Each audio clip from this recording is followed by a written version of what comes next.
kita sebagai wanita seperti ranting kering yang mudah patah, rapuh, kemudian jatuh. Enggak gitu ya. Kita semuanya adalah wanita-wanita tangguh insya Allah. Di mana letak ketangguhan kita? Saudara sekalian saya muliakan, bagaimana menjadi wanita kuat yang tidak mudah terpatahkan? Bagaimana menjadi wanita tangguh yang tidak mudah rapuh? Saudara sekalian saya muliakan, saya kasih tahu padamu, sebenarnya semua dari kita adalah lemah. Enggak laki, enggak perempuan. Semua dari kita adalah lemah. Saudara sekalian saya muliakan. Innallaha ghaniyun wa antumul fuqara. Kata Allah dalam Al-Quran, Allah lah satu yang kaya. Allah lah satu yang kuat. Kalian semua miskin. Kalian semuanya lemah. Wa khuliqal insanu dha'ifa. Sesungguhnya manusia tercipta. Manusia semuanya diciptakan dalam keadaan lemah. Gak ada yang kuat. Semuanya lemah. Kenapa gitu? Kenapa semua manusia diciptakan lemah? Biar mereka kenal sama yang kuat. Semua dari kita Allah cipta rapuh sebab Allah kepengen kita menghamba kepada yang maha kuat. Dialah satu, Dzul Quwwatil Matin, pemilik kekuatan yang sesungguhnya. Allah sendiri aja satu yang punya kekuatan. Semua makhluk, semua manusia lemah. Yang punya kekuatan hanya satu, namanya Allah. Jadi kalau kita lemah, itu ya memang Allah menginginkan kita untuk sungguh-sungguh menyandarkan diri, sungguh-sungguh bergantung kepada yang maha kuat. Maka semua dari kita lemah kecuali yang dikuatkan Allah. Semua dari kita rapuh kecuali yang dikokohkan oleh Allah Subhanahu wa taala. Semua dari kita tidak berdaya kecuali yang dijadikan tangguh oleh Allah Subhanahu wa taala.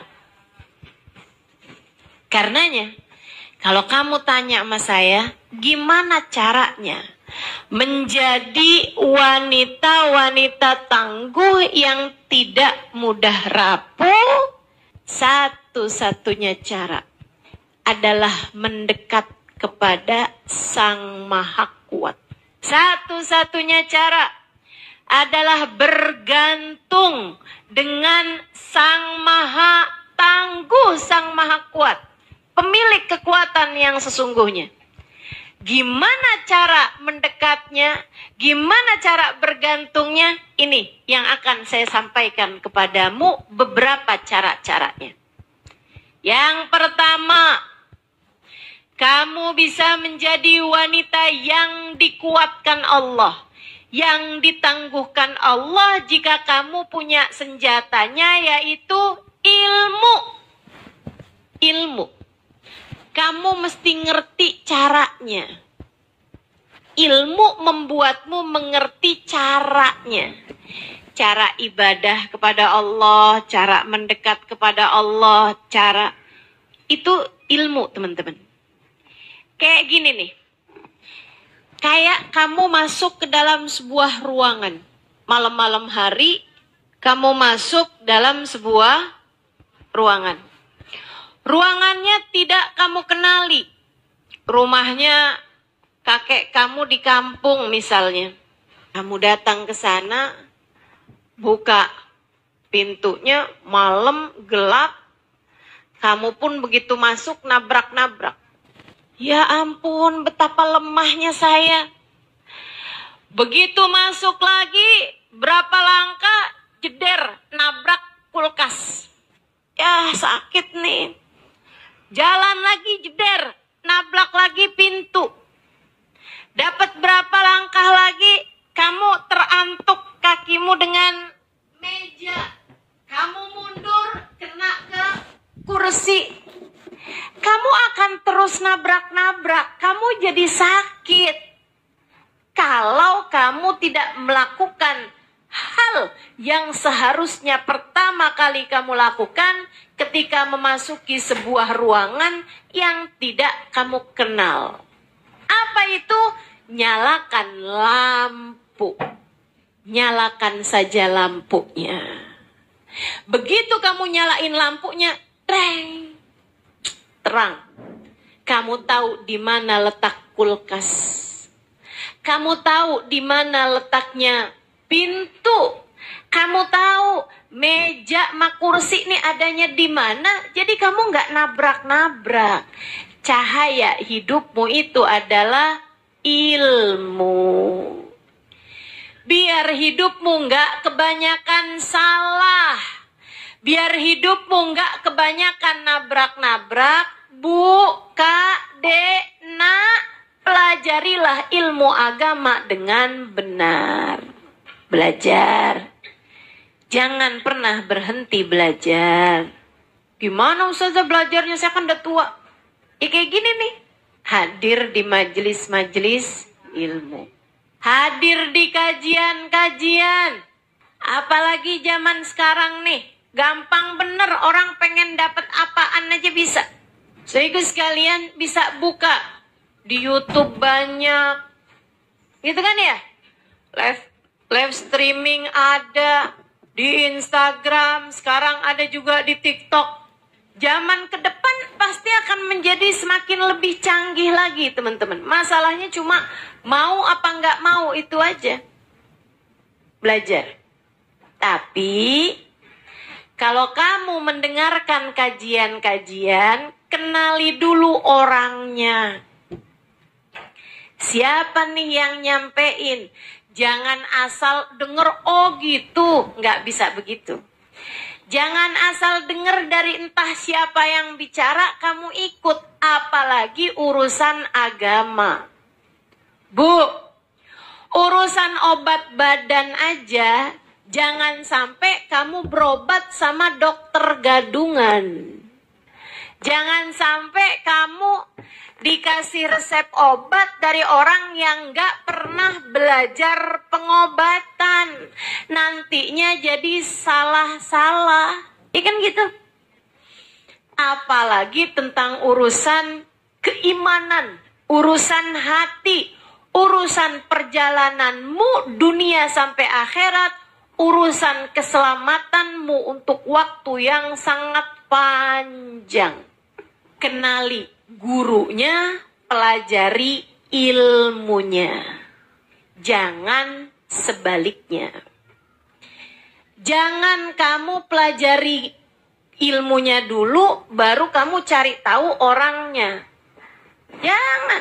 Jangan dibalik-balik. Karena kalau ibu kayak begitu tuh, nanti banyak bingungnya. Bu, jangan asal masuk pondok pesantren. Jangan asal dengerin kajian. Jangan asal ikut komunitas-komunitas. Jangan asal dengarkan. Bahkan yang pakai pangkat-pangkat di depan ataupun di belakang, gitu ya. Ada LC, SAG, belum tentu sarjana alam gaib. SAG. Sehingga sekalian saya muliakan, nggak asal gitu aja. Karena zaman sekarang nih, ibu kan baca juga tuh berita-berita. Ya kan ya? ditanyain sama gurunya, di sini pondok pesantren ini madhabnya apa? Kami madhabnya Soekarno. Sejak kapan Soekarno punya madhab?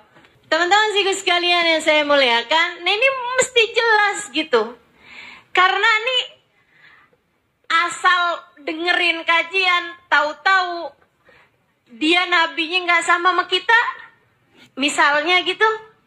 Ada tuh yang kapan itu tahu, ada orang-orang yang ikutan ajaran nabinya bukan namanya Muhammad, nabinya namanya Ahmad, Mirza Ghulam Ahmad dari India. Itu kan ada nabi dari India aja buat saya udah iskal. Nabi dari India kira-kira ngajarinnya apa ya? Karena saya kalau inget India tuh ingetnya tiang sama hujan sama lari-lari dari pohon. Masya Allah. Jadi teman-teman sekalian saya muliakan, jangan asal gitu. Nantinya jadi bingung. Entar dengerin ustadz yang satu bilang kita nggak boleh pergi ziarah. Dengar lagi dari ustadz yang satu lagi, kita bagus untuk pergi berziarah. Nah kan bingung. Betul? Yang satu lagi bilang sama Nabi Muhammad nggak perlu pakai Sayyidina. Yang satu lagi bilang kita sama Nabi Muhammad tuh jangan manggil asal nama, harus pakai Sayyidina. Nah bingung. Betul? Karenanya biar nggak bingung, kenali dulu orangnya, baru dengarkan ilmunya. Gimana cara kenalin orangnya? Saudaraku sekalian saya muliakan, cari tahu latar belakang pendidikannya. Kan begitu? Ngajinya sama siapa dulu dia? Sekolahnya di mana dulu dia? Bergurunya kepada siapa dulu dia? Sebab Nabi Muhammad tuh dulu nyampein ilmu kepada para sahabatnya. Enggak sedikit, 124.000 sahabat. 124.000 sahabat yang ikut bersama dengan Nabi saat haji wada. Jumlahnya 124.000 sahabat. Saudaraku sekalian saya muliakan, Nabi pesan kepada mereka, "Falyuballigh asyahid minkumul ghaib." Kata Nabi Muhammad, yang hadir nih ya, tolong nanti sampaikan kepada generasi berikutnya yang tidak pernah berjumpa denganku. Maka para sahabat menyampaikan kepada para tabi'in. Para tabi'in menyampaikan kepada tabi'it tabi'in. Para tabi'it tabi'in menyampaikan kepada generasi berikutnya, generasi berikutnya, generasi berikutnya. Sampailah kepada kita di zaman sekarang ini, ada banyak para ulama-ulama kita yang memiliki nasab keilmuan bersambung sampai kepada baginda Nabi besar Muhammad. Bukan asal baca buku, bukan asal searching di Google. Nggak boleh loh. Sholat tarawih tuh nggak boleh lebih dari 11 rakaat. Kata siapa? Saya baca dari Google. Nggak gitu, nggak gitu. Beragama itu ikut dari pendahulu sampai kepada Nabi besar Muhammad. Alhamdulillah di Indonesia nggak kurang-kurang ulama-ulama yang memiliki nasab keilmuan bersambung dengan Nabi besar Muhammad. Di pondok-pondok di Pulau Jawa terutamanya banyak bertaburan para ulama-ulama yang sanad ilmunya bersambung terus sampai kepada Sayyiduna Muhammad. Sallallahu alaihi wasallam. Sekali lagi, kenali gurunya, pelajari ilmunya. Biar enggak bingung. Insya Allah. Kalau kamu berilmu, kamu kuat secara pemikiran. Kalau kamu berilmu, jadi istri, kamu akan jadi istri yang kuat. Karena ngerti ilmunya. Bagaimanapun suami kita nih mesti nurut sama kita. Itu orang gak ngerti ilmu tuh. Itu perempuan gak ngerti ilmu tuh. Alhamdulillah sesudah 5 tahun menikah, suami saya sekarang tunduk kepada apapun perintah saya. Gak berilmu tuh. Ini perempuan maaf bahlul nih. Suami saya gak pernah pegang uang. Semua uangnya saya yang pegang. Dia ngerasanya dikuat begitu. Padahal tuh maaf nih cewek bahlul. Jangan jadi perempuan bahlul. Saudara sekalian yang saya muliakan, ibu-ibu yang gak berilmu juga begitu. Akhirnya salah-salah, akhirnya jadinya jadi perempuan-perempuan yang lemah. Bu, dirimu ini kuat.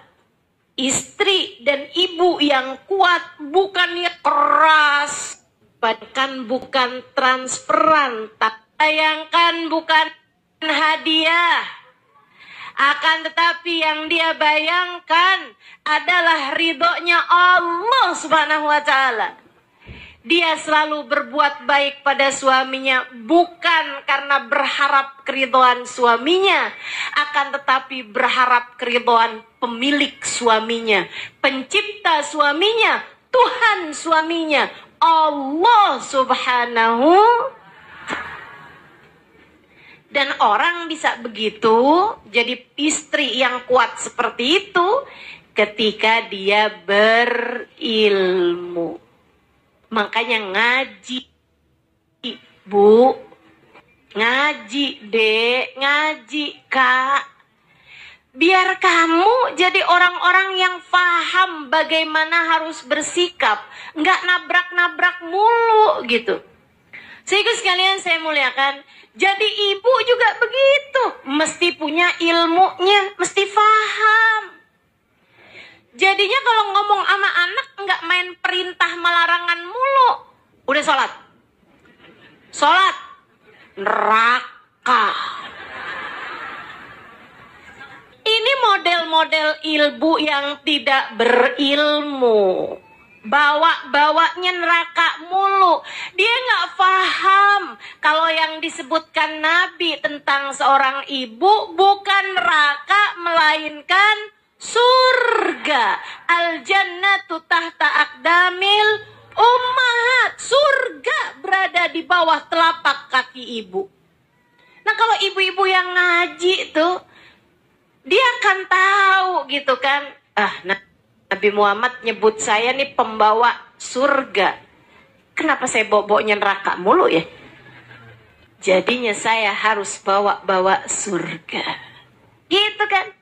Yuk nak kita sholat berjamaah biar kita masuk surga bareng-bareng. Tuh berilmu dia. Dia ngerti ilmunya. Ngadepin anak, banyakin senyuman, banyakin pelukan, banyakin kata-kata yang menyenangkan hati anak. Anakmu perlu kasih sayang darimu, Bu. Bahkan bukan ilmu yang diperlukan anak dari ibunya. Ilmu bisa dia dapat dari guru-guru. Akan tetapi yang anak perlukan darimu adalah kasih sayang. Maka kekuatanmu wahai seorang perempuan, siapapun dirimu. Kamu seorang ibukah, kamu seorang istrikah, kamu adik jomblokah? Gitu ya. Kamu nenek-nenekkah? Semuanya. Kekuatanmu nomor 1 ada pada ilmu. Belajar. biar ngerti. Belajar biar paham apa yang harus dilakukan.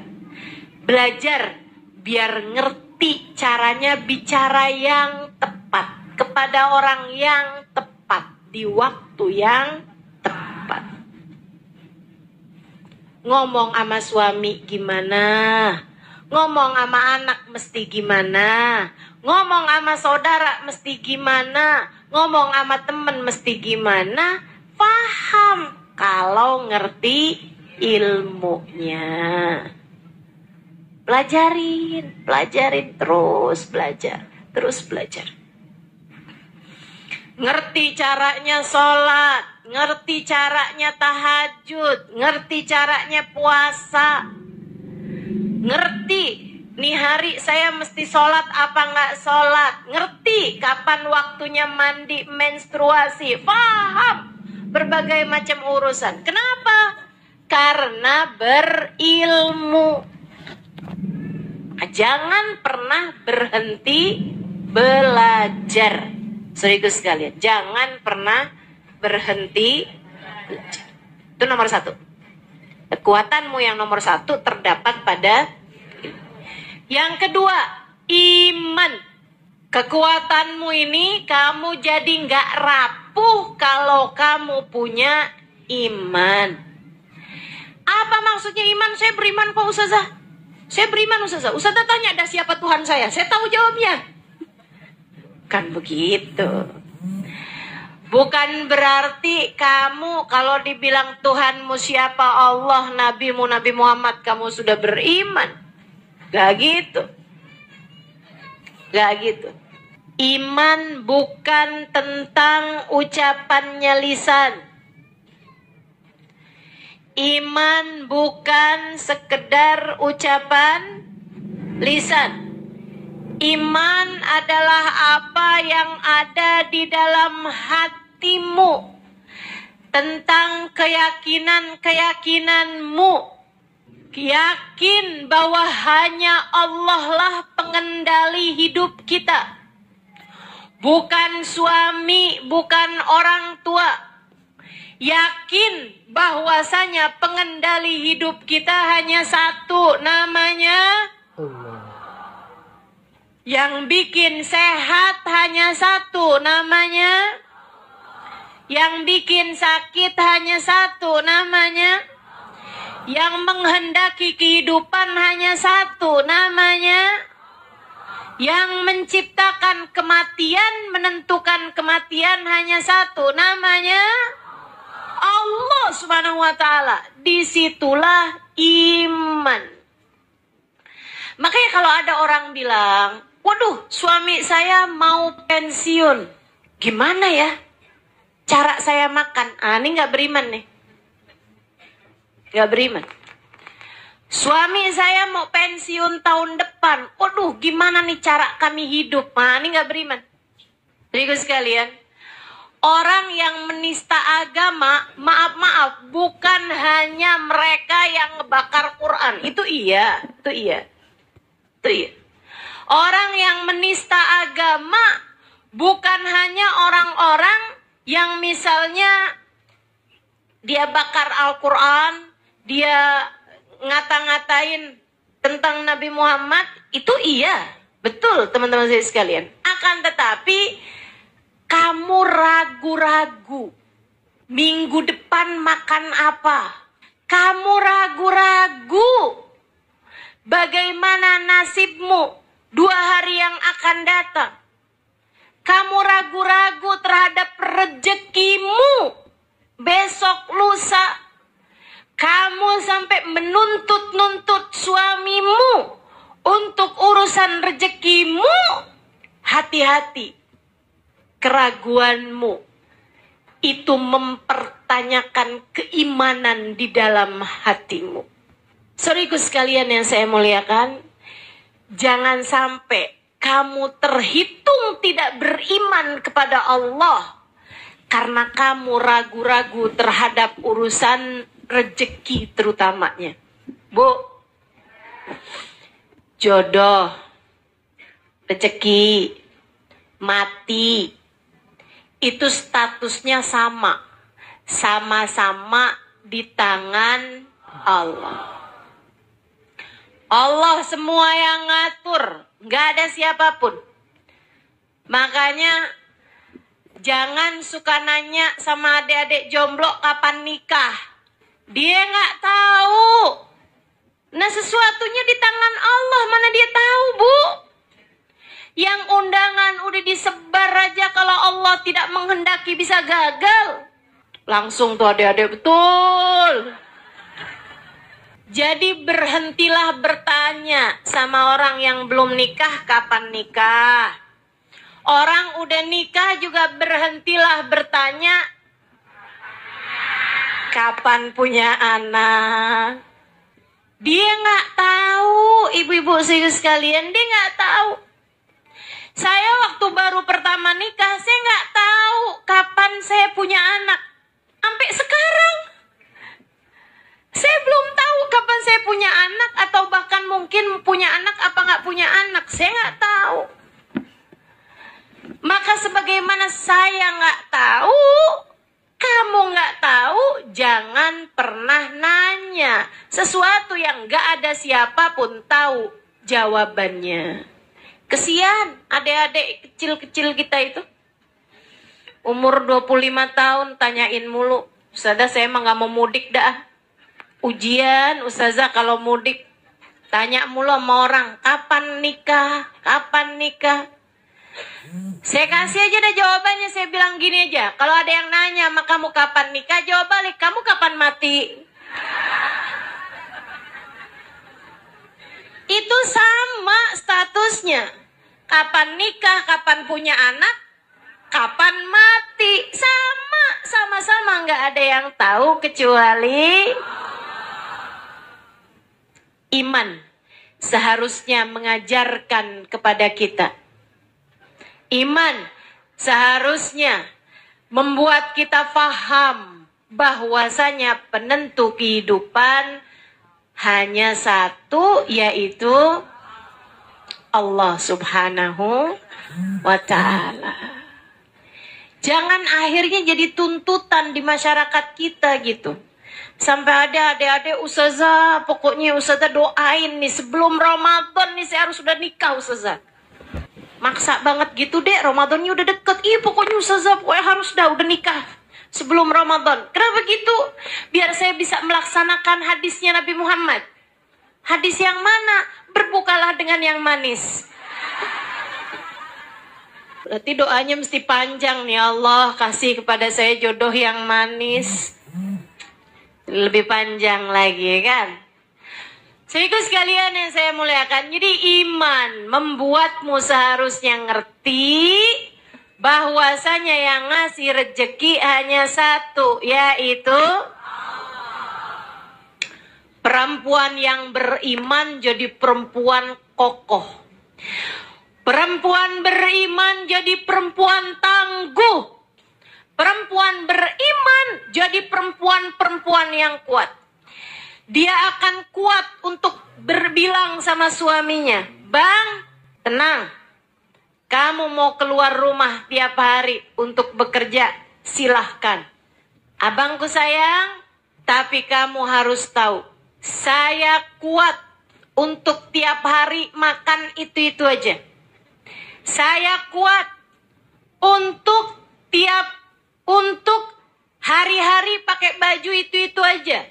Saya kuat untuk bisa menjalani kehidupan dengan sederhana. Tapi saya nggak kuat kalau di akhirat nanti harus masuk dalam neraka. Maka abangku sayang, silahkan bekerja. Tapi jangan pernah bawa harta haram masuk dalam rumah kita." Itu perempuan kuat tuh. Perempuan kuat. Dia tidak akan mau ada uang haram masuk dalam kepemilikannya. Kenapa? Harta haram masuk dalam rumah. Artinya Allah Subhanahu wa Ta'ala akan jadikan rumah tangga tersebut hancur karena keharaman yang mereka masukkan dalam rumah tersebut. Jadilah wanita yang kuat dengan iman. Saudaraku sekalian, berimanlah hanya kepada. Kenapa bahasa ustazah gitu ya? Kita beriman semuanya hanya kepada Allah lah ustazah. Bu, Nabi Muhammad tuh bilang begini nih, untuk kita nih umat zaman akhir nih. Inna likulli ummatin ijl. Wa ijl ummati ad-dinar wa dirham. Tiap umat tuh punya sesembahan. Saya lihat umat Nabi Musa ada sesembahan lain, yaitu sesembahannya Musa Samiri, nyembah anaknya sapi. Ada umatnya Nabi Ibrahim, mereka nyembah bulan dan matahari. Gitu kan? Likulli ummatin ijl. Setiap umat tuh kayak punya sesembahan lain gitu yang dia sembah. Wa ijl ummati, kata Nabi Muhammad nih. Ternyata saya perhatikan sesembahannya umat saya ternyata juga punya sesembahan lain selain Allah. Apa Rasul nyembah kuburan? Bukan. Apa Rasul nyembah pohon? Bukan. Wa ijl ummati, sesembahannya umat saya, ad-dinar wa dirham, adalah uang. Umat saya nih kebanyakan nyembahnya uang. Selain Allah mereka menyembah uang. Karenanya ada banyak istri-istri tidak beriman yang berani bilang kepada suaminya, ada uang abang sayang. Gak ada uang, silahkan tidur di luar. Jangan pulang bang kalau nggak bawa uang. Oh, dia pikir dia perempuan yang kuat dengan bahasa seperti itu. Kamu lemah sebab menunjukkan bahwa kamu bukan perempuan beriman. Berimanlah kepada Allah. Hingga faham pemberi rizki cuma Allah, yang ngasih sakit cuma Allah, yang bisa menyembuhkan adalah Allah. Ibu-ibu sekalian, orang-orang yang pakai pesugihan berarti dia tidak orang-orang yang biar hati suaminya nggak berpaling kemana-mana, sampai pakai guna-guna, pakai santet. Benar ya?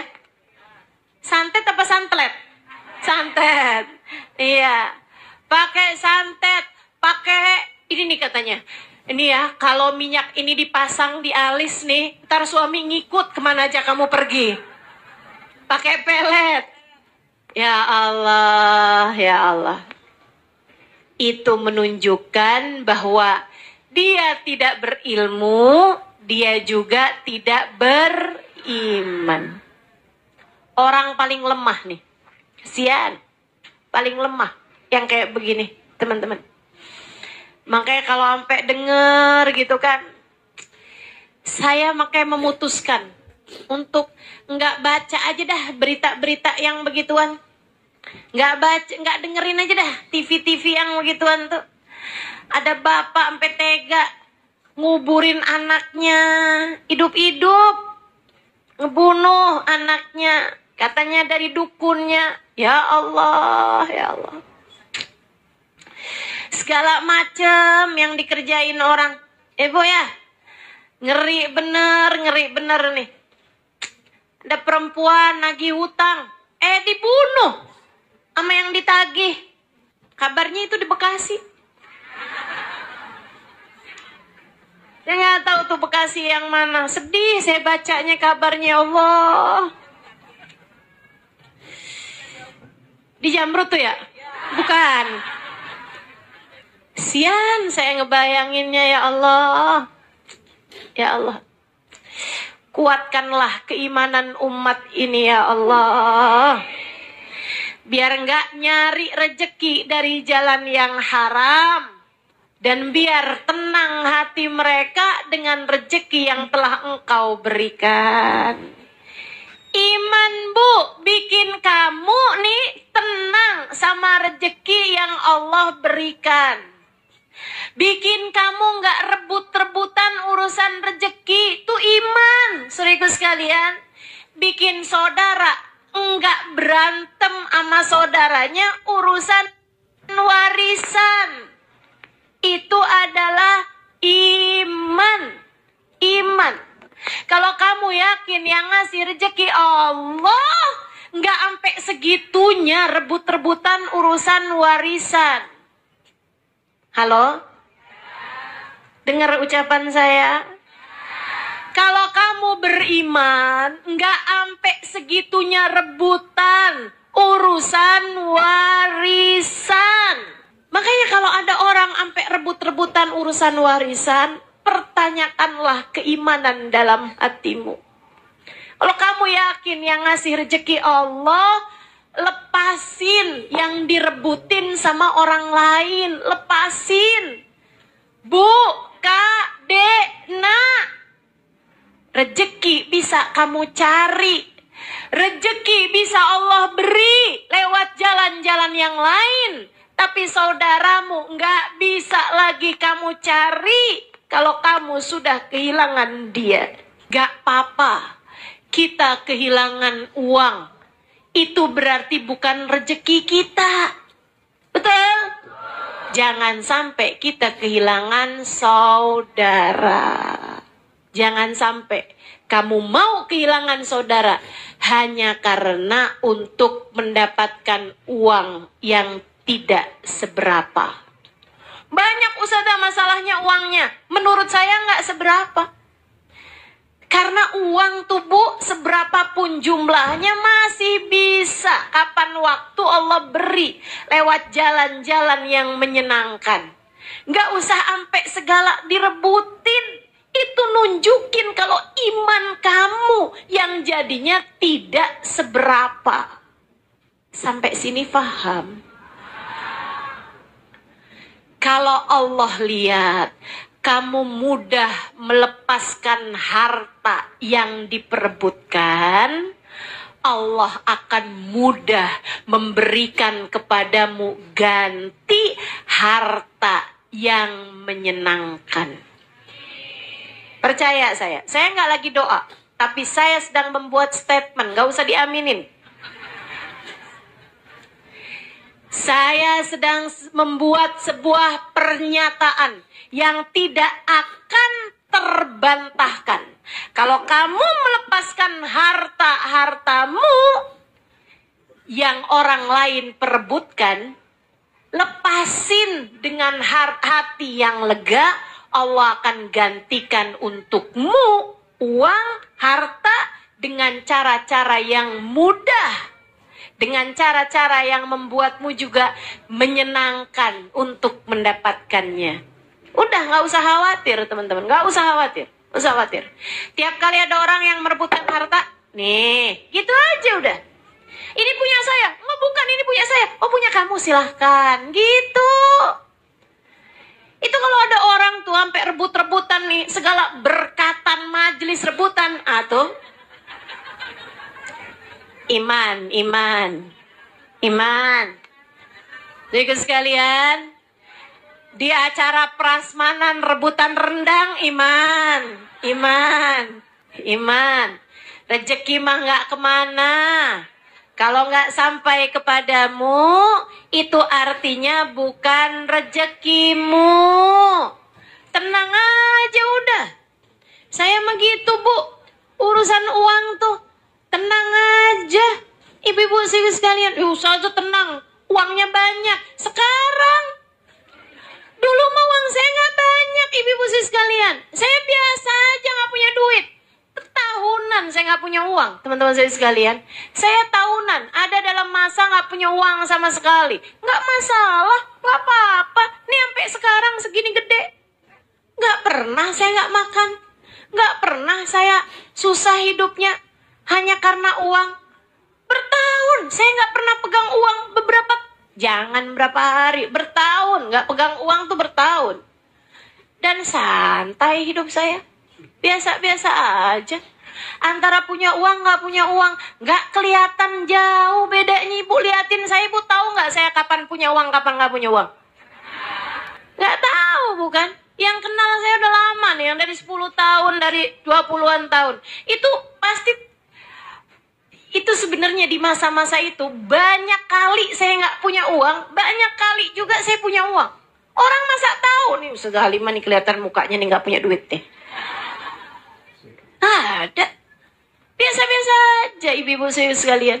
Ya kayak gini inilah penampilan saya dari dulu juga. Gak terlalu banyak bedanya. Gak usah khawatir. Gak usah khawatir. Segala kamu ngerasa, wah nanti ini gimana hidup saya nih kalau saya nggak punya uang. Gimana nih hidup saya nih kalau suami saya nih berhenti kerja. Wah gimana nih saya nih kalau usaha saya gagal di sini nih. Saya makan apa nih? Nanti nih anak-anak saya nih gimana sekolahnya nih? Anak saya gimana makannya nih? Untuk nanti bulan depan kalau suami saya menceraikan saya, bla bla bla. Itu ya, itu perkataan-perkataan seperti itu, pemikiran-pemikiran seperti itu adalah fata morgana. Adalah bisikan-bisikan setan yang disampaikan kepada pikiranmu, bisikan-bisikan setan yang disampaikan kepada hatimu. Berimanlah kepada Allah. Innallahu war-razzaq dzul quwwatil matin. Ini lampu kayak mendingan matiin aja dah. Kayaknya malah justru jadi ngurangin konsentrasi ya, terhidup, termati gitu kan. Ya. Ini kita mesti tahu nih, yang hidupin, yang matiin lampu ini hanya satu. Buat ngingetin kita. Begitu kan ya? Teman-teman sekalian yang saya muliakan, gitu tuh. Kita tuh sama urusan rezeki, Bu, yang tenang hati. Kita nggak pernah tahu apa yang akan kita makan esok hari. Begitu bukan? Kita nggak pernah tahu apa yang akan kita makan esok hari. Kita nggak pernah tahu nasib kita besok nih apaan, kita nggak pernah tahu. Ibu-ibu sekalian yang saya muliakan. Dan Allah tuh Bu, kalau mau ngabisin harta orang, Allah mau banyakin, ngurangin harta orang, ya Allah Bu, sekejap mata. Ibu-ibu sekalian, pagi hari pada beberapa tahun silam di kota Aceh, ibu-ibu sekalian, pagi hari itu mereka nggak ada yang tahu, nggak ada yang tahu apa yang terjadi. Pagi hari itu ada ibu-ibu yang marah sama anaknya karena anaknya lupa bawa PR. Kan itu ya? Ada yang seorang suami marah-marah sama istrinya karena masakannya hari itu tuh jadi nggak enak gitu. Ada istri juga yang bilang sama suaminya kan, kamu kenapa belum kamu bayar nih tagihan yang ini? Kamu memang dasar. Jadi suami nggak bener nih. Kenapa sih kamu lupa buat bayar tagihan ini itu misalnya gitu. Ibu-ibu sekalian, jam 8, jam 9 pagi hari itu terjadilah tsunami yang menghancurkan. Ada begitu banyak harta yang menghabisi, ada begitu banyak nyawa orang, ibu-ibu sekalian.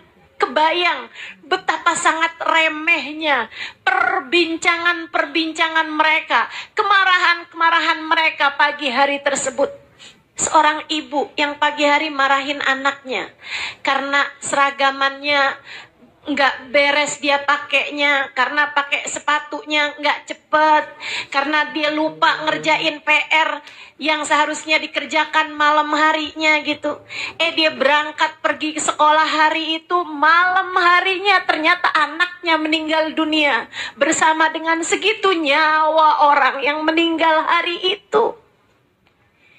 Ibu-ibu saudaraku sekalian yang saya muliakan, Allah yang punya kekuatan, segala kekuatan. Allah satu-satunya sang pemberi rizki. Allah satu-satunya penentu kehidupan. Tetaplah beriman. Dan jangan pernah mempermasalahkan perkara-perkara yang akan kamu jadikan penyesalan ketika Allah menentukan sesuatu padamu. Bu, suamimu kamu marahin hanya karena dia nggak ngangkatin galon pagi hari tersebut. Siang hari dia jalan kemudian kecelakaan dan meninggal dunia. Kayak apa nyeselmu, Bu? Saya satu hari pernah jumpa sama seorang kawan saya dekat. Tapi saya udah lama nggak ketemu sama dia. Ini saya ceritain nih ibu-ibu nih. Hari Selasa, saya jumpa sama seorang kawan, saya dekat sekali saya sama dia. Cuman berapa tahun itu saya jarang ketemu sama orang tersebut. Saya ketika ketemu dia di majelis, dia nyamperin saya pelukin dia. Saya pelukin. Habis saya bilangin juga, nanti jangan pulang dulu ya, saya bilang. Begitu selesai majelis, saya samperin dia lagi, saya pelukin dia lagi. Saya bilangin sama dia, saya sayang sama kamu. Kamu adalah sahabat saya dunia akhirat. Saya sayang saya kamu. Kamu adalah sahabat saya dunia akhirat. Jadi sekalian, saya hari Rebo, hari Kamis, malam Jumat, pagi Jumat, saya dengar kabar dia meninggal dunia. Ibu-ibu saudaraku sekalian saya muliakan, saya sangat sedih ditinggalkan sahabat saya ini. Hati saya rasanya kehilangan gitu. Saya kehilangan sahabat saya ini, Bu. Akan tetapi saya tidak menyesal karena kalimat terakhir yang saya sampaikan kepadanya adalah saya sayang sama kamu, kamu sahabat saya, dan saya tidak akan pernah meninggalkan kamu dunia akhirat. Ibu-ibu saya sekalian, dari situ saya belajar, Halimah, jangan pernah ngomong gak bagus. Jangan pernah mau ucapanmu menyakiti siapapun. Kamu tidak pernah tahu, bisa jadi itu adalah kalimat terakhir yang kamu ucapkan terhadap siapapun. Kamu gak pernah tahu kapan kamu mati. Kamu gak pernah tahu kapan orang mati. Gak sakit gak apa kok teman saya itu. Meninggal dunia gitu aja. Itu sekalian yang saya muliakan. Maka kamu juga gitu. Kamu gak pernah tahu suami kamu tuh meninggalnya kapan. Atau kamu meninggalnya kapan, kamu gak pernah tahu. Anak-anak kamu gak pernah tahu, teman-teman sekalian. Maka tetaplah beriman. Perempuan yang beriman akan menjadi perempuan yang mampu menjaga ucapannya, mampu menjaga perilakunya, dan dia adalah perempuan-perempuan tangguh, perempuan-perempuan kuat yang tidak mudah dikalahkan oleh apapun. Berimanlah, insya Allah. Kekuatanmu yang nomor 1 adalah, kekuatanmu yang nomor 2 adalah iman. Penentu hidup hanya 1, namanya pemberi rizki hanya 1, namanya yang ngasih bisa sehat, yang ngasih sehat hanya 1, namanya yang ngasih sakit hanya 1, namanya pemberi kehidupan hanya 1, namanya pemberi kematian hanya 1, namanya Allah Subhanahu wa ta'ala. Tetaplah beriman, dengannya kamu kuat. Yang ketiga, teman-teman saya sekalian, kalau kamu pengen jadi perempuan beriman, jangan bergantung kecuali kepada imannya kamu udah punya, ilmunya kamu udah punya. Iman itu didapat dengan ilmu. Kalau kamu belajar, kamu akan beriman. Kamu jadi ngerti segala macam hal. Nah, iman membuatmu tidak bergantung kecuali kepada Allah. Saudaraku sekalian saya muliakan, jangan bergantung sama suami. Adik-adik jangan bergantung sama orang tua. Orang tua tuh cukup disayangi, Dek. Jangan bergantung kepada mereka. Ibu juga gitu. Suami, Bu, cukup disayangi, Bu. Jangan bergantung pada suami. Para ibu yang pada punya anak, anakmu cukup disayangi. Jangan bergantung pada anak. Nih, ada banyak orang suka ngomong kayak gini nih. Kamu sama anak tuh mesti yang baik. Sebab anak adalah investasi masa depan. Kamu urusi anak sekarang, nanti di saat kamu tua, anak-anakmu mengurusimu. Benarkah ucapan seperti itu? Nggak benar. Nggak benar. Nggak benar. Jangan bergantung sama anak. Ibu-ibu sekalian, jangan berpikir bahwa nanti saya akan bergantung sama anak saya di masa dewasa atau di masa saya tua gitu. Nggak ada, Bu.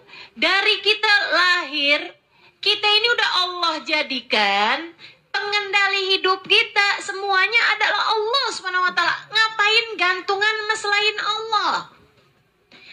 Ibu, adakah di antaramu mau gantungan sama kaleng kerupuk?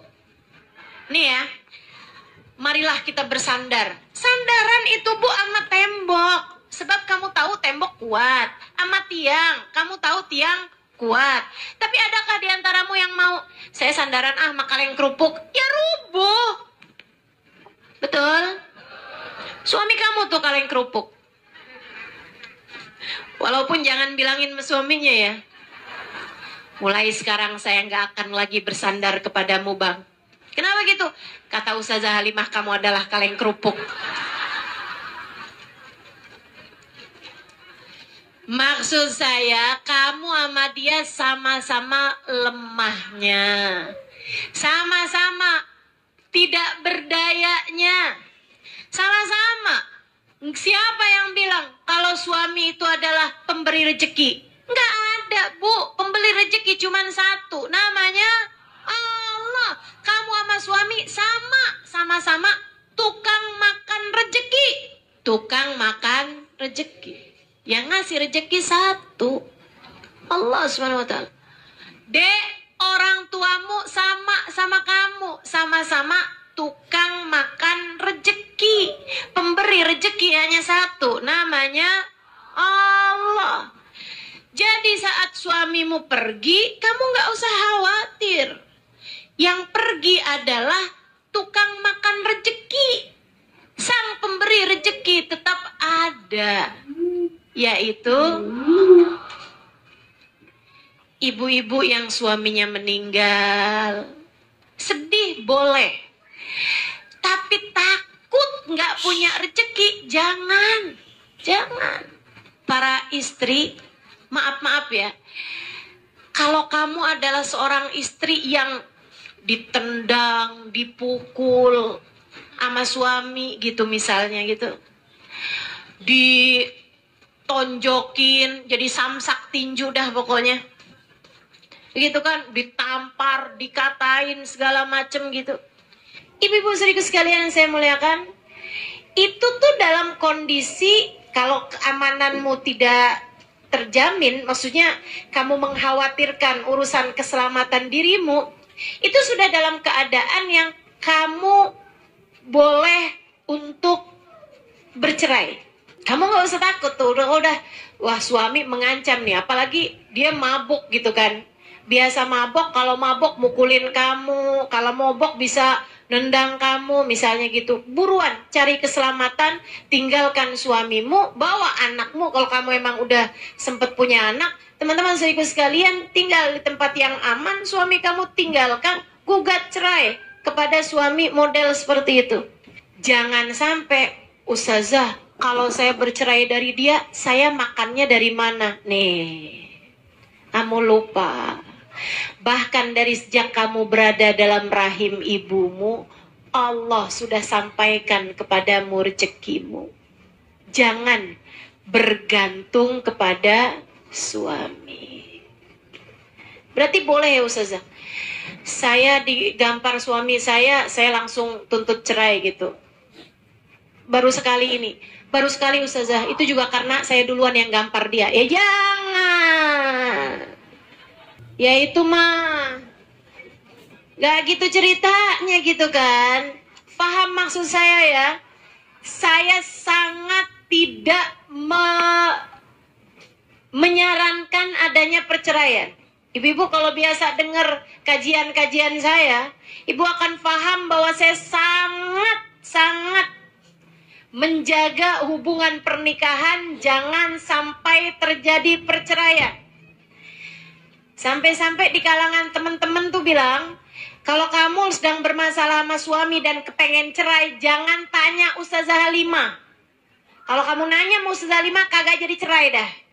Saya sangat tidak menyarankan perceraian. Tapi ibu-ibu harus tahu bahwasanya jangan bergantung sama suami. Kalau kamu punya suami yang sampai membuatmu tidak aman terhadap keselamatan dirimu atau anak-anakmu, pergilah darinya dan tidak usah khawatir terhadap kepergian dia. Yang pergi adalah tukang makan rejeki, bukan pemberi rejeki. Pemberi rejeki hanya satu, namanya Allah. Gak usah khawatir terhadap hal itu. Jadi kalau kamu punya anak, anakmu sudah bersuami, terus kamu lihat anak kamu tiap kamu datang ada aja memar di muka, gitu ya, memar di badan. Tuh kamu harus tanyain, ini kenapa nak? Nggak apa-apa mah, mukanya sedih-sedih gitu. Kenapa? Tanya dari hati ke hati. Dari suami kamu ya, kamu dipukulin ya? Iya mah. Kamu jangan bilang ya udah nak, yang sabar ya nak ya. Nggak apa-apa nak, tenang. Buat istri-istri yang sabar itu ada jaminan surga dari Allah Ta'ala. Ibu, itu sama aja dengan kamu meletakkan pedang, pisau ke dalam tubuh anakmu. Bukan begitu bahasanya sabar. Itu bu, kalau ibu kayak begitu itu namanya bukan sabar, tapi bodoh. Kebodohan itu tipis batasnya dengan kesabaran. Taunya dari mana Ustazah, yang mana yang sabar, yang mana yang bodoh? Pelajarilah ilmunya. Kalau kamu sampai membahayakan keselamatan dirimu dan kamu tetap bertahan di situ, itu namanya bodoh, bukan sabar. Bukan sabar, ibu-ibu sekalian. Tapi kalau suami pulang terus bilang, maaf ya, hari ini nih kita nggak dapat uang nih. Saya ngojek hari ini nih uangnya cuma dapat sekian doang nih, cuma 30.000. Terus kamu bilang, iya nggak apa-apa kok. Itu bodoh apa sabar? Sabar. Ini udah tambah pinter nih orang Bekasi nih. Pertama tadi, kedua tadi, ketiga, tidak bersandar kecuali kepada, tidak bergantung kecuali kepada manusia. Cukup disayang, jangan dijadikan tempat bergantung. Cukup disayang. Suamimu cukup kamu sayang. Orang tuamu cukup kamu sayang. Jangan bergantung sama mereka. Suamimu cukup kamu sayang. Jangan bergantung sama suami. Anakmu cukup kamu sayang. Jangan bergantung sama anak. Kamu punya guru, cukup kamu sayang. Jangan bergantung sama gurumu. Siapapun gak ada yang kuat dijadikan sebagai tempat gantungan. Kamu kerja misalnya gitu ya, kamu punya bos, bosmu cukup kamu sayang. Jangan bergantung. Semua orang nih cukup kamu sayang. Jangan bergantung. Gak ada yang kuat buat digantungin. Kesian sama kamu, kesian sama dia. Teman-teman saudaraku sekalian, kesian. Semuanya lemah. Tidak ada yang cukup untuk dijadikan sebagai tempat bergantung. Bergantung hanya satu, kepada Allah. Kemudian yang keempat, saudaraku sekalian, kekuatanmu. Sesudah kamu tahu tidak ada tempat bergantung kecuali Allah, yang berikutnya adalah doa. Disitulah letak ketangguhanmu. Disitulah letak kekuatanmu. Jangan jauh-jauh dari doa. Doa. Kamu bergantung hanya kepada Allah. Nah, cara gantungannya gimana nih? Allah ulurkan tali, namanya doa. Ud'uni astajib lakum. mintalah padaku, kata Allah, aku akan ijabah. Doa, minta yang serius. Kalau doa tuh yang serius, jangan cuma Rabbana atina fid dunya hasanah fil akhirati hasanah wa qina adzabannar. Ini nih nggak serius doanya, yang akhirnya Allah juga nggak serius ijabahnya. Bu, doa itu kayak anak nangis. Kamu berdoa minta kepada Allah, mirip sama kamu denger anak nangis. Allah mengijabah tuh kayak kamu denger suara anak nangis. Kalau ada anak, kamu nih lagi sibuk nih di belakang nih, di dapur, lagi masak gitu ya, sambil dengerin kajian saya live streaming gitu, ada anak nangis gini nih,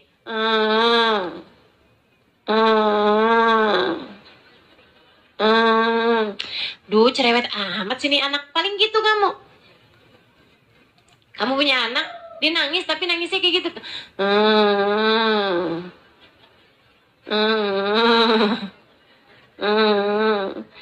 Kamu biasa-biasa aja dengernya.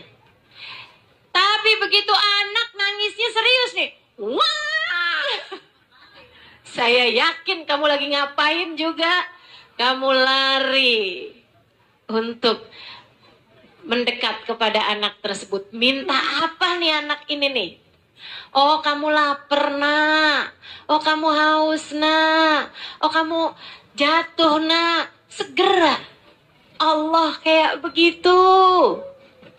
Kalau kamu doanya Rabbana atina fid dunya hasanah wa fil akhirati hasanah wa qina adzabannar. Apaan sih? Cerewet amat nih.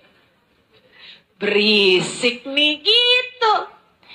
Tapi begitu dengan hati tulus, sesudah beberapa rakaat di waktu malam, kamu sholat, kamu beristighfar, kamu menyebut-nyebut namanya, kamu baca Asmaul Husna, kemudian kamu mengangkat tangan, kamu berdoa dengan linangan air mata, ya Allah, ya Allah, ya Allah, kasihanilah hambamu ini ya Allah, sayangilah saya ya Allah.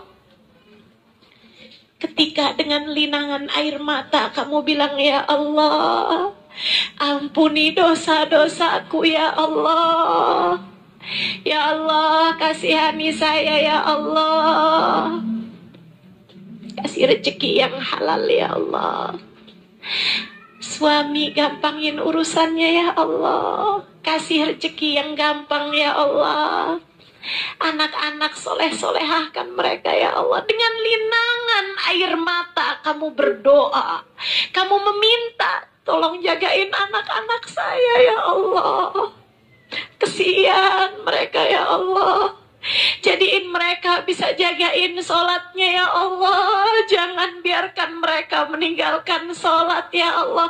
Dengan linangan air mata kamu berdoa, meminta kepada Allah. Tuh kayak anak yang nangis tadi dengan serius teman-teman. Allah akan menghadapkan dirinya padamu, kemudian akan bertanya, lebih kayak abdi, lebih wahai hambaku, kamu minta apa? Anak-anak saya soleh-solehahkan ya Allah. Iya baik, saya akan jadikan anak-anakmu soleh-solehah. Rezeki suami yang halal ya Allah, rezeki saya yang halal ya Allah. Lebih hambaku, lebih aku akan beri padamu rezeki yang halal. Kalau datang ajal, matikan dalam husnul khotimah ya Allah. Lebih hambaku, lebih aku akan berikan padamu husnul khotimah. Doa yang serius. Kalau doa kayak anak nangis sama kamu tuh, kayak gitu tuh. Makanya kalau kamu lihat-liatin, kok saya kalau doa nggak diijabah ya, kok anak-anak saya kayak gini keadaannya. Coba ingetin seberapa serius kamu meminta hal itu pada Allah Ta'ala. Seberapa serius kamu meminta hal itu pada Allah. Saya sampaikan padamu teman-teman saudaraku sekalian, saya tidak pernah dikecewakan Allah dari doa-doa saya. Dan saya yakin siapapun dari kamu akan setuju, sepakat sama apa yang saya sampaikan. Coba kamu inget-ingetin. Yang kamu minta dengan serius sama Allah. Yang kamu minta dengan banjir air matamu kepada Allah Subhanahu wa ta'ala. Yang kamu minta di waktu sepertiga malam terakhir. Kamu nangis kepada Allah Subhanahu wa ta'ala. Ada nggak yang nggak diijabah? Ada nggak yang nggak diijabah? Nggak ada. Nggak ada. Kalau kamu meminta dengan serius sama Allah, pasti diijabah. Pasti diijabah. Tapi Ustazah sampai sekarang belum punya anak. Karena saya memang tidak pernah meminta sesuatu dengan sangat serius. Untuk hal-hal yang saya tidak tahu baik buruknya bagi kehidupan saya. Saya tidak pernah meminta dengan serius, dengan linangan air mata. Untuk sesuatu hal yang saya tidak tahu baik buruknya bagi saya. Untuk dunia saya. Saya nggak pernah minta urusan jodoh, mas, jodoh saya mau sampai nangis-nangis gitu, nggak pernah. Ya Allah cepet kawinin saya, ya Allah, nggak pernah. Nggak pernah. Sebab saya tahu itu sesuatu hal yang saya nggak tahu baik buruknya bagi saya, bagi dunia saya. Makanya ketika kemudian menikah, ya alhamdulillah. Teman-teman sekalian saya muliakan, untuk hal-hal yang saya tidak tahu baik buruknya terhadap diri saya tidak akan meminta dengan seserius itu. Saya hanya akan meminta sesuatu hal yang sangat saya rasakan serius bagi diri saya. Ampunan, ilmu yang manfaat, keridhaan Allah, kasih sayang Rasulullah, kebersamaan dengan Nabi Muhammad di akhirat. Saya akan memintanya dengan serius. Sebab saya tidak mau saya menjadi orang yang menyesal ketika datang waktunya.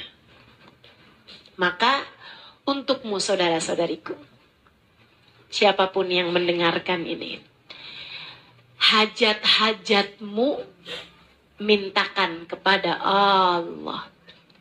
Dialah satu yang memilikinya. Minta sama Allah rezeki yang halal. Minta sama Allah kesoleh-solehahan anak-anakmu.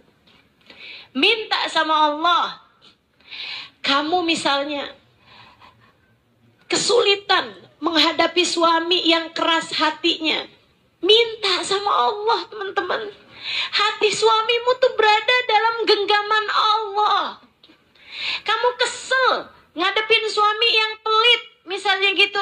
Saudaraku sekalian, daripada kamu nangis, minta sama suami, ayo dong bang tambahin transferannya. Kamu menghina-hinakan dirimu di hadapan manusia, jangan mau, jangan mau. Terus mesti gimana dong saya Ustazah? Minta sama yang punya. Hati suami kamu tuh punyanya Allah. Atau sekalian, nih lebih enak lagi saya kasih tahu kamu. Kamu kesel sama suami kamu yang pelit. Lebih baik gini aja. Kamu minta rejeki sama Allah Subhanahu wa ta'ala tanpa lewat suamimu. Enak. Nanti Allah akan bagi kepadamu rejeki tanpa lewat suamimu, tidak membuatmu merasa terhina dengan harus minta kepada suamimu itu. Enak apa enggak? Tapi saya nggak kerja, Ustazah. Kamu pikir rezeki itu Allah kasih kalau kamu kerja? Allah tuh punya ribuan cara, bahkan jutaan cara buat ngasih rezeki kepada hambanya. Tiba-tiba ada yang ngasih, tiba-tiba kamu nunjukin rumah buat orang, tahu-tahu laku, tahu-tahu dia ngasih persenan. Ada segala macam cara tempat Allah memberi rezeki, teman-teman saya sekalian. Namun yang pasti, itu dia tuh masalahnya tuh ya. Mintalah yang serius kepada yang punya, yaitu Allah Subhanahu. Adik-adik yang kepengen nikah daripada pacaran, mending doa deh. Pacaran tidak mendekatkanmu kepada jodoh. Pacaran hanya mendekatkanmu kepada dosa. Kalau kamu kepengen jodohmu dekat, minta sama yang punya. Minta yang di tangannya lah, dalam genggamannya lah jodoh tersebut berada, yaitu Allah Subhanahu wa Ta'ala. Enak kalau udah urusannya sama Allah tuh segala-gala enak. Nyaman, hatimu lega, kamu gak kebanyakan dosa sama orang, kamu tetap bisa berbuat baik sama orang, kan gitu ya. Nah tuh, yang keempatnya adalah doa. Yang terakhir, tambahan bagimu untuk menjadikan kamu adalah perempuan yang tangguh, yang dekat sama Nabi Muhammad, banyakin sholawat. Kuat kamu, kuat. Dah tuh, 5 hal itu kamu punya, kamu menjadi perempuan-perempuan yang takkan terkalahkan oleh keadaan apapun. Kamu menjadi perempuan-perempuan tangguh, gak gampang rapuh, gak gampang jatuh. Kamu jadi perempuan-perempuan yang melangkah di atas muka bumi dengan ringan, tak akan mampu tergoyahkan. Ibu-ibu suiku sekalian yang saya muliakan, 5 hal itu tuh kamu punyain. 1, ilmu. 2, iman. 3, tidak bergantung kecuali kepada Allah Subhanahu wa Ta'ala. Gantungannya, sandarannya cuma sama Allah. Tawakal gitu ya. Tawakal lah bahasa gampangnya. Kemudian yang keempat, kamu punya doa. Dan yang kelimanya, kamu punya banyak sholawat kepada Nabi Muhammad. Diiringi dengan rasa cinta kepada Nabi. Kamu punya rasa besar kepada Nabi Muhammad alaihissalam. Cintamu besar kepada Nabi Muhammad. Lisanmu gemar bersolawat kepada Nabi Muhammad. Lihat bagaimana Allah Subhanahu wa Ta'ala akan menjadikanmu menjadi perempuan-perempuan yang kuat. Rabbana zalamna anfusana wa illam taghfir lana wa tarhamna lanakunanna minal khasirin. Rabbana atina fid dunya hasanah fil akhirati hasanah wa qina adzabannar bi fadli subhana rabbika rabbil izzati amma yasifun. Wassalamun alal mursalin walhamdulillahi rabbil alamin. Semoga menjadi ilmu yang tak hanya didengarkan dengan telinga kanan keluar telinga kiri, tapi menjadi ilmu yang bermanfaat bagimu, menjadi cahaya yang menerangi kehidupanmu, dapat kamu amalkan dalam sisa kehidupanmu. Ala hadhihi niyah wa bi kulli niyatin salihah jami'ah syamilah ila hadratin Nabi Muhammad sallallahu alaihi wasallam. Al-Fatihah.